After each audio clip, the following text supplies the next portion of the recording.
Praise the Lord. இன்றைக்கான தேவ வார்த்தை 1 கொரிந்தியர் 7:11-20 வரை.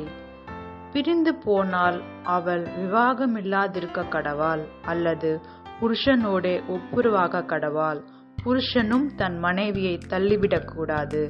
மற்றவர்களை குறித்து கர்த்தர் அல்ல, நானே சொல்லுகிறதாவது, சகோதரனுடைய மனைவி அவிசுவாசியாயிருந்தும் அவனுடனே வாசமாயிருக்க அவளுக்கு சம்மதம் இருந்தால் அவன் அவளை தள்ளிவிடாதிருக்க கடவன். அப்படியே ஒரு ஸ்திரீனுடைய புருஷன் அவிசுவாசியாயிருந்தும் அவளுடனே வாசமாயிருக்க அவனுக்கு சம்மதம் இருந்தால் அவள் அவனை தள்ளிவிட கடவாள். எண்ணத்தினாலெனில் அவிசுவாசியான புருஷன் தன் மனைவியால் பரிசுத்தமாக்கப்படுகிறான், அவிசுவாசியான மனைவியும் தன் புருஷனால் பரிசுத்தமாக்கப்படுகிறாள். இல்லாவிட்டால் உங்கள் பிள்ளைகள் அசுத்தமாயிருக்குமே, இப்பொழுதோ அவைகள் பரிசுத்தமாயிருக்கின்றன. ஆகிலும் அவிசுவாசி பிரிந்து போனால் பிரிந்து போகட்டும். இப்படிப்பட்ட விஷயத்தில் சகோதரனாவது சகோதரியாவது அடிமைப்பட்டவர்கள் அல்ல, சமாதானமாயிருக்கும்படிக்கே தேவன் நம்மை அழைத்திருக்கிறார்.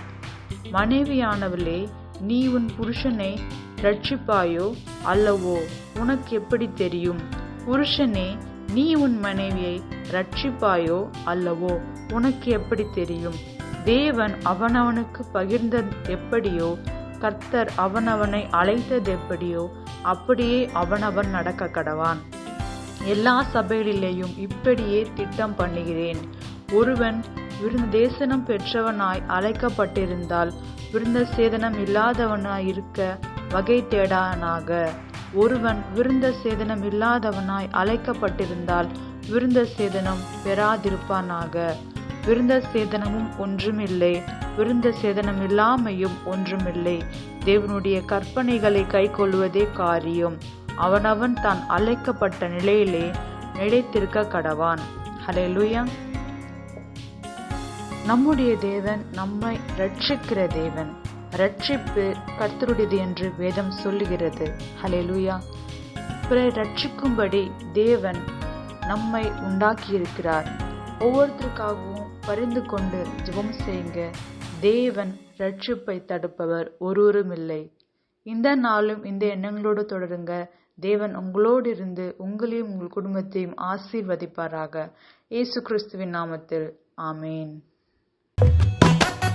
அப்பா, என் அப்பா, வேண்டுதல் செய்யறேன் கேளுங்கப்பா. அப்பா, என் அப்பா, வேண்டுதலே நீங்க தானே அப்பா.